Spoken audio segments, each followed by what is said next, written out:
Ladies and gentlemen, fellow denizens of the cosmos, we are about to descend into the labyrinthine tale of opportunity lost, the swirling maelstrom of the music industry's Machiavellian twists and turns. You know, there was this phone call, and I end up getting called to this hotel room, and Mariah's in there, and on the phone is Kevin Liles, Leor Cohen, and Mariah, and I think a lawyer or somebody, or maybe the producer or something.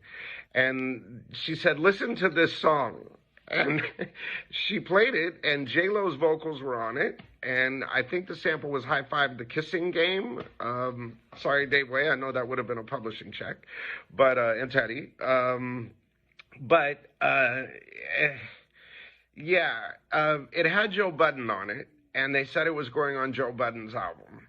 And I said, look, if Mariah and J-Lo are doing a record together, it's going to be that. And Joe Budden can get on the remix. Because, I mean, that kind of record, Joe Budden was not Ja Rule. He was a hard rapper, and it just sounded out of place. And, you know, Joe Budden, a great guy, I mean, huge artist, but, you know, that's not, I mean, a Mariah Carey J-Lo record for Joe Budden, I mean, how do you market that? Do you know what I mean? Like, so, it's kind of my fault, but it didn't happen. Hold on to your cerebellum because we are about to dissect a story that makes even the sharpest of ears perk up like a meerkat spotting a predator. Today, we talk about none other than Joe Budden, yes, the verbose, hard-hitting, sharp-tongued pundit of podcasting, who was once on the cusp of one of the most astronomical collaborations in music history. We are talking Mariah Carey and Jennifer Lopez, two titans of the pop realm. And Joe, oh Joe, was supposed to be in the middle of this musical trifecta. Let's not dilly-dally, for we must plunge headlong into this melodramatic opera, replete with all the drama and missed chances one could conjure. Picture it, a room filled with industry powerhouses, Mariah Carey, Kevin Liles, Leor Cohen, and, for good measure, a lawyer and a producer. Now, one would expect that in this room, the musical gods themselves were aligning the stars for a celestial event. But alas, it was not to be so.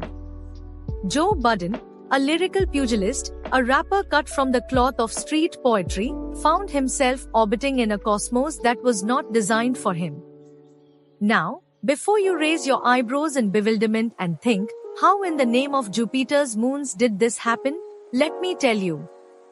It was a mix of fate, bad timing, and the inscrutable machinations of an industry that churns out hit records faster than a Kardashian Instagram post.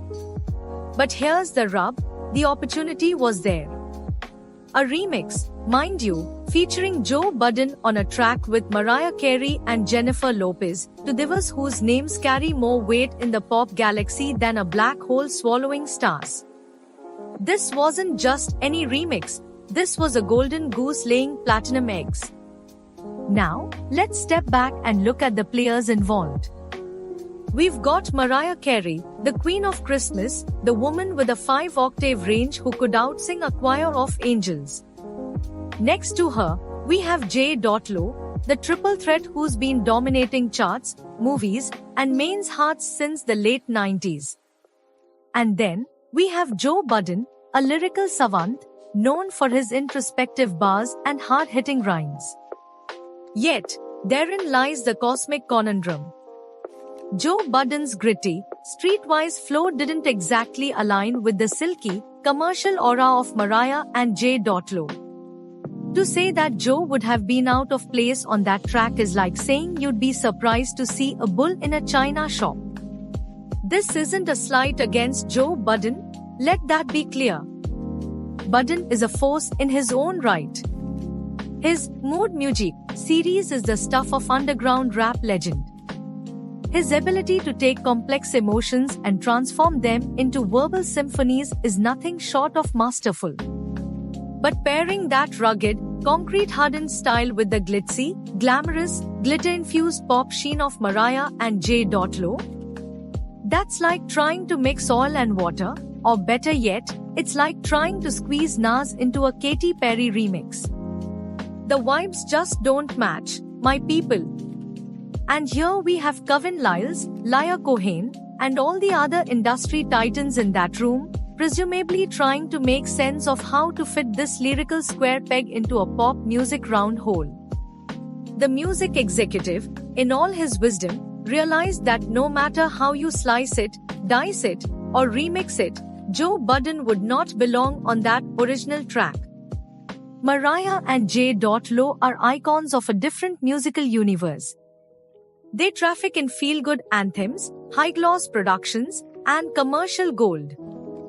Joe Budden, on the other hand, is from the underbelly, the trenches of hip-hop's war zone, where lyrics are weapons and beats are battlegrounds. It's a different world altogether.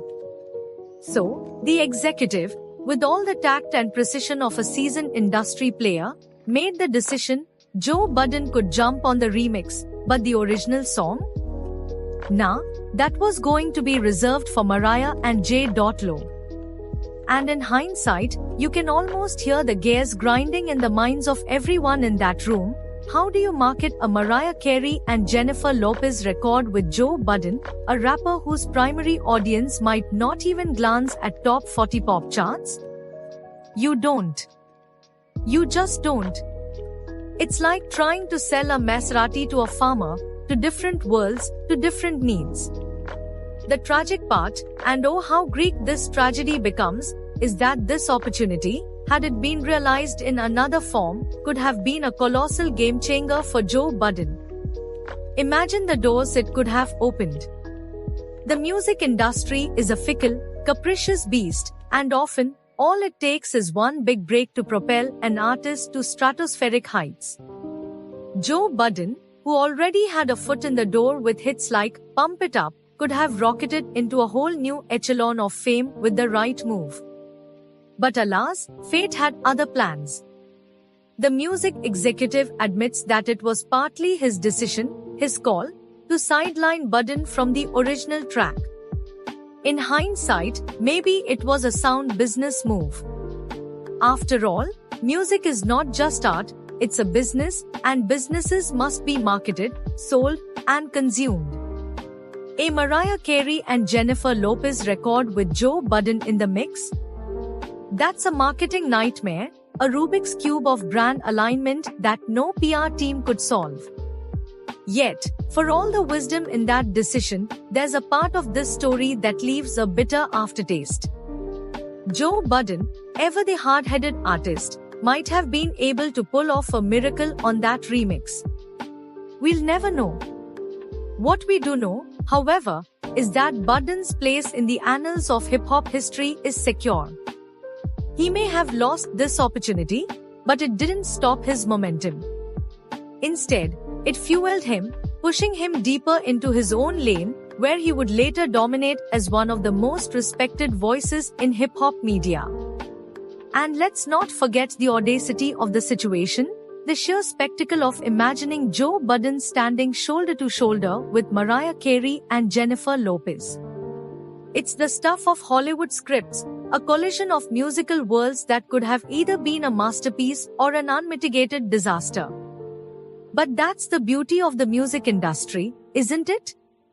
The what-ifs, the almosts, and the paths not taken. In the end, Joe Budden missed out on this remix, but it didn't slow him down. If anything, it was just another lesson in the treacherous, winding road of the music biz. And while the world never got to hear what a Mariah J.Lo Joe Budden collab might have sounded like, we can all speculate. Would it have been a hit? A miss? We'll never know. But one thing's for sure, Joe Budden, for all his hard-headedness, remains an indomitable figure, unbothered by the opportunities that slip through the cracks, because he knows more are always on the horizon.